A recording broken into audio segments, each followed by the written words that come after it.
உணர்வுகளை மதித்தார்கள். ஸல்லல்லாஹு அலைஹி வஸல்லம் அவங்க கட்டி பிடிச்சி அணைச்சாங்க, வாங்க உங்கள் வீட்டுக்குள்ளே போகலாம் அப்படின்னு சொன்னாங்க.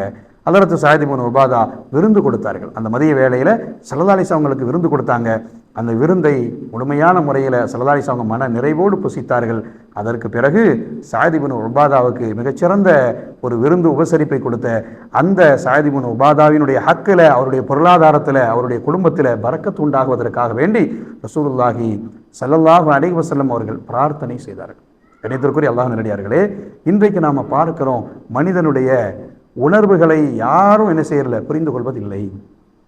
ஒரு மனைவி தன் கணவன்கிட்ட சொல்றா, உங்களுக்காக நான் எவ்வளோ தியாகம் செய்கிறேன், ஆனால் என்னை என்ன செய்யறதில்ல, என்னைய சந்தோஷப்படுத்துறதில்ல, எனக்கானது நீங்கள் செஞ்சு கொடுக்கறதில்ல. கணவன் சொல்கிறான், உனக்காக மனைவி மக்களுக்காக நான் எவ்வளவோ கஷ்டப்படுறேன், ஆனால் நீ என்ன செய்ய மாட்டேங்க, துளி அளவுக்கு கூட என் உணர்வுக்கு மதிப்பு கொடுக்க மாட்டேங்கிற. இப்படி ஒருவர் மற்றவரை குறித்து நான் எவ்வளவோ செய்கிறேன்,